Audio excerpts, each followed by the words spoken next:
and then we'll attend to it.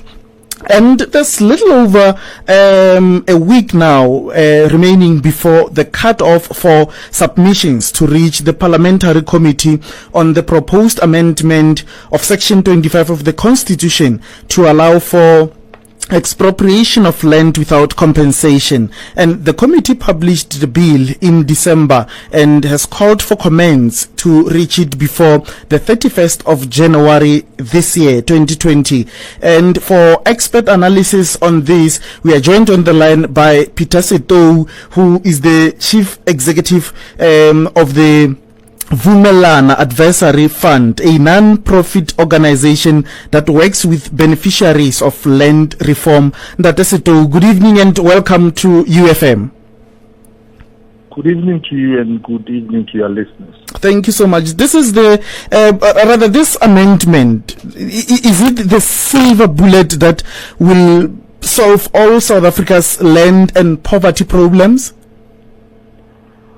Well, I think right at the outset, one needs to highlight the fact that this amendment is just but one of the many initiatives that would have to be dealt with in order to address the current challenges within the land reform. However, it is important to realize that merely amending the Constitution will not necessarily address some of the current challenges that are visiting land reform. And we must accept that most of these challenges really have to be addressed outside of this constitutional amendment.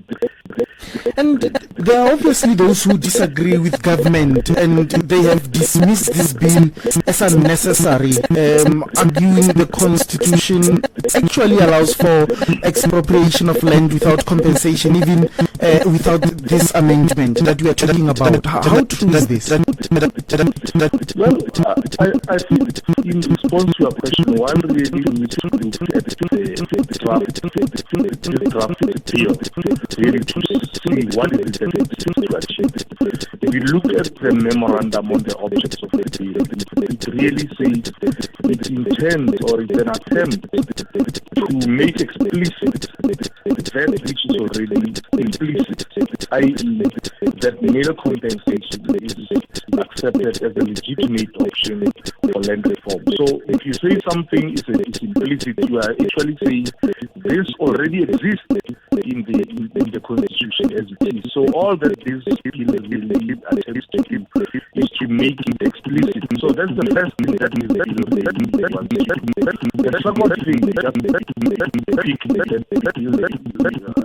second thing is to allow the court to determine real compensation for expropriation of land and any improvement on the land for purposes of land reform. The court should determine that real compensation. And lastly, make the provision that national legislation must set out those specific circumstances where the court may determine that the amount of compensation. So those are the three broad areas. So in effect, it means the process must be a where national legislation will be promulgated, which spells out specific circumstances where and there's a claim that this may also be disastrous in that black people often mismanage farms that were lucrative, and then they run them into the ground. Have you worked with beneficiaries yourself? What's your response actually to this? And of course, based on your experience with beneficiaries. Vumelana has had a lot of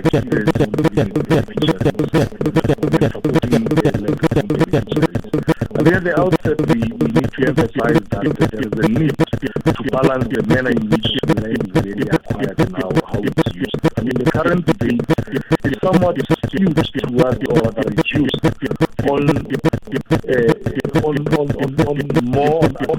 However, the important question of what happens once land is acquired and transferred remains largely. In our view, this is one area which really requires urgent attention to really meaningfully improve on the lives of our people.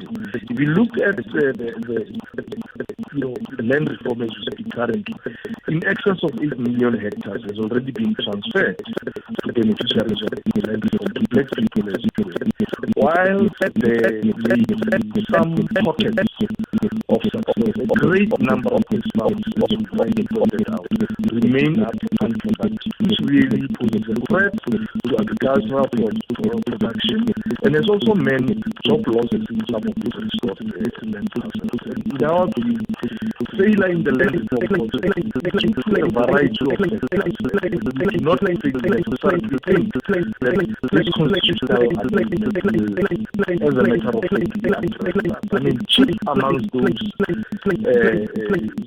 factors that really are impacting on land reform is inadequate support that is provided to beneficiaries. One, they receive and secondly, lack of access to finance and market.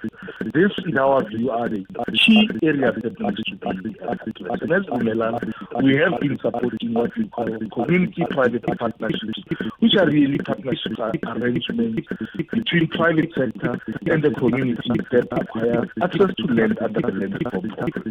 This is really now one of the many models that could be explored in order to support beneficiaries.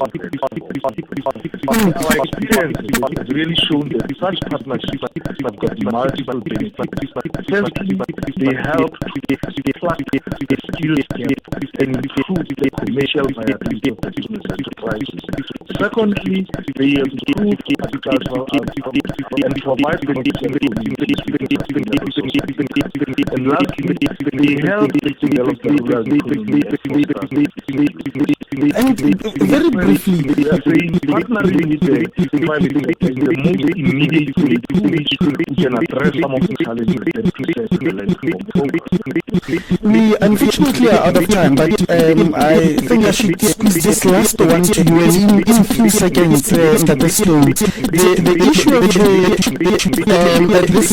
the claims that expropriating land will drive away investment and maybe collapse the economy and essentially turning South Africa into another Zimbabwe. What's your reaction to that? Our view is what drives or what leads to low investment. Policy that results in low investment, which will have long-term impact on productivity. So we need some level of certainty, and the investors need to be assured about the security of the investment on this productive farming use. So in our view, this process, this constitutional amendment is one way of actually achieving that. To make sure that it is the receptive, because currently there is a lot of arguments. People are still asking themselves, what are those circumstances under which land may be appropriated for new companies? So it is important that this must be addressed. Hence, our call to South Africans is that they need to engage with this process so that they can share their lessons as South Africans, so that whatever outcomes, whatever policy, take account of Thank you so much. This story le bogetsena kwa go mantsiwa le ka moso rights. Re le bogile thata go tswa go ba Vumelana Advisory Fund Chief Executive Officer Dr. Setou. Me re ile fela mo sekeng tse di le malore ya go dikganetsa ura ya borobedi le di makatsa go re le boge go thulaganyo la sentebe kgaogelo magole go di bonela mintwa ga mmogo le mbuga le sitsi le mamello moloi re le bogile thata ke matlhatsi mo di se re kopana mo letsetsi la ka moso di kganetsa ura borobedi ke tse le di makatsa